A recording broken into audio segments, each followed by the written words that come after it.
And welcome back. Okay, as we saw in the previous cutscene, we got a shiny new sword, which, as far as we know, is actually the Lethus.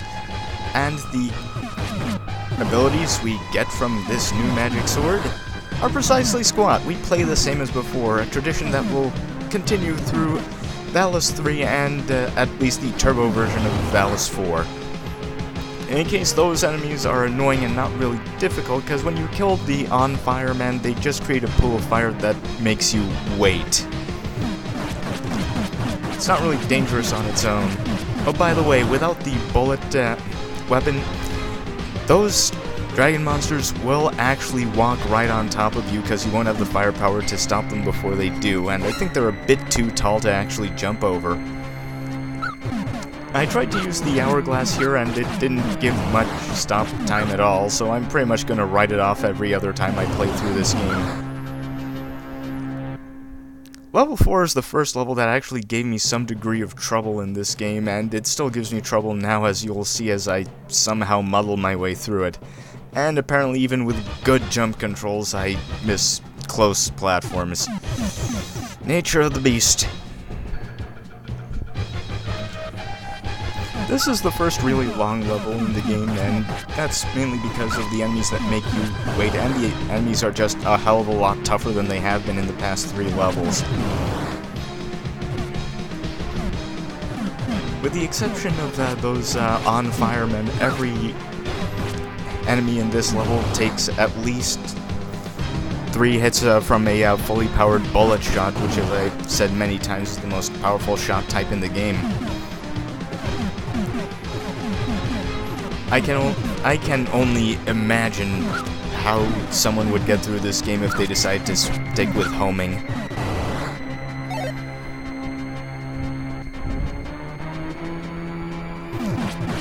Yeah, I try to kill pretty much every enemy I come across in the vain hope that some of them will drop health, but that's not really something that happens in this stage. There are only a few health restorers, and I pay a pretty heavy price in life.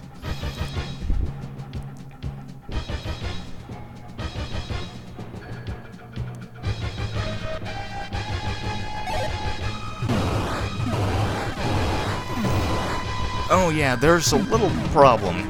You see, there are defined spawn points, off-screen spawn points in this game for certain types of enemies, and if you're a certain distance from that spawn point, it'll just continuously register and continuously spawn enemies. This will really hurt me later on in this stage.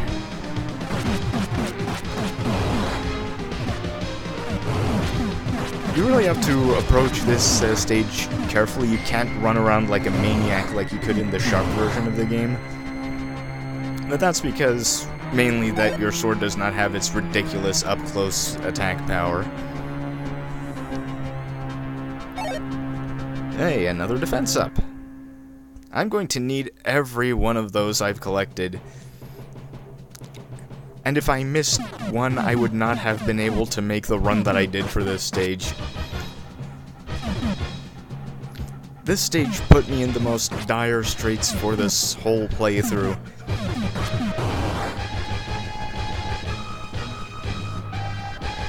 Well, not the boss. Speaking of the boss of this stage, his pre-battle conversation was actually pretty nonsensical. I've played pretty much every iteration of this game. Well, the action platformers of Valis. From the MSX version of Valis 1 onwards, and I've talked to people who are about as invested in the series as I have been. From both sides of the Pacific even, and none of us have any idea what he's referring to. I think that at this point, the NSC in-house dub people were just sort of making things up.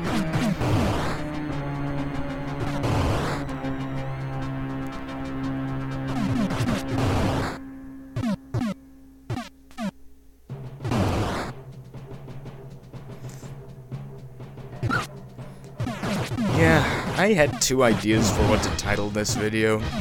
first one, of course, was Yuko versus the Volcano, and the second one was I did not pay to see Burning Man.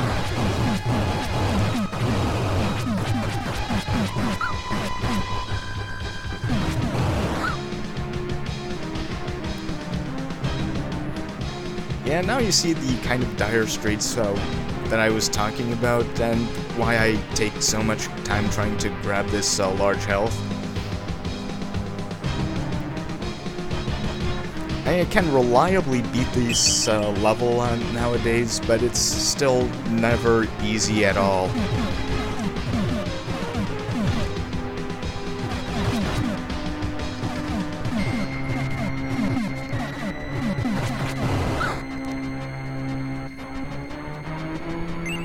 This is definitely, for the most part, a much harder game than the sharp version of Valis 2.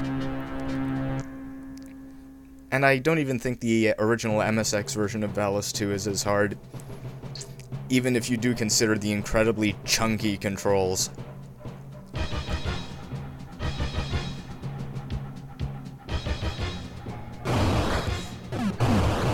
Oh, spawn point madness again.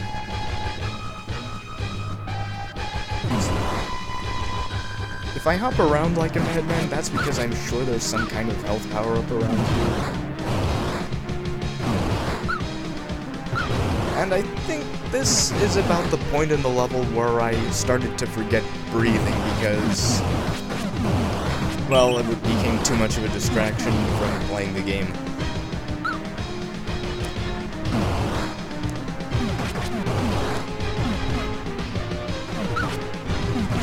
That large health pretty much saved this whole run.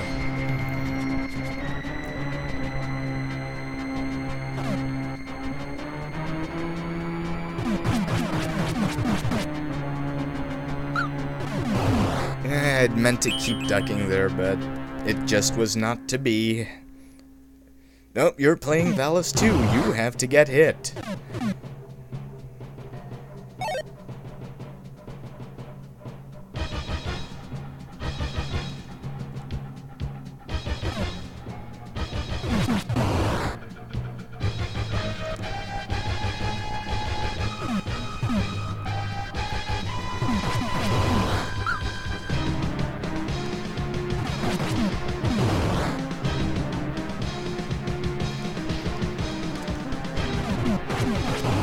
Yeah, well, I didn't want to spend as much time in this level as I did. Exploring is still actually helpful in this game, and I had to do something with the recording there. Because this little set of exploring got me a useless extra life, a useless stopwatch, but another life extender.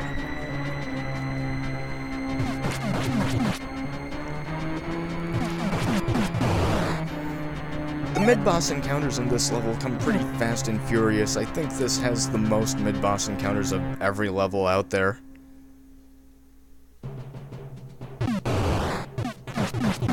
But I think this is the last one.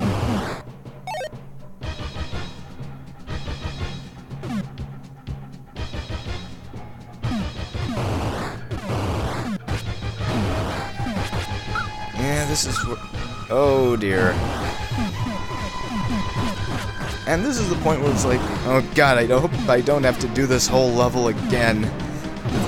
The thing is, with Stage 5, I would consider any completion a win, but with this stage, I wanted to do it in one life because I needed everything I had for Stage 5. And if I take it slow here, well, look at my life meter and everything explains itself.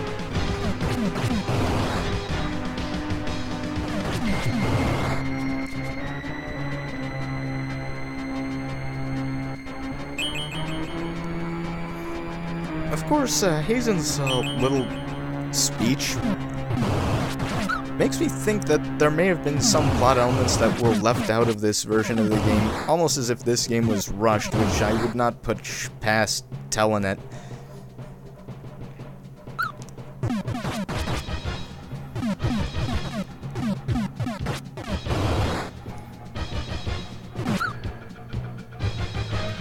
Oh god, not again. The thing is, Telenet is more of an idea company than an execution company. I like the Valis series for some of its ideas, but the execution, especially in the Valis 2s, is somewhat lacking. And we should be hitting our boss, and I was wrong about the mid-boss encounters.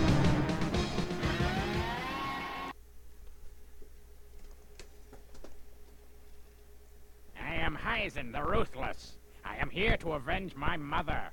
The whole reason this war started was because you killed Rogueless. The ways of Rogueless were evil. The same goes for Magus. Okay, well, Hazen and Sharp flew around and shot rocket punches or energy bolts. What you're seeing right now is Hazen's entire attack pattern in this game. He just sort of spins at you and drills back into the ground when you deal a certain amount of damage to him, or maybe a certain amount of hits even. I don't even know exactly. But he's much more of a pushover in this one.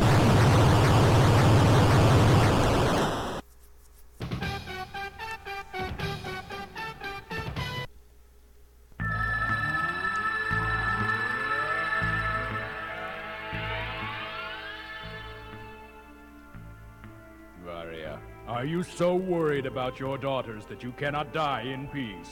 Emperor Magus, do you happen to remember anything about the war?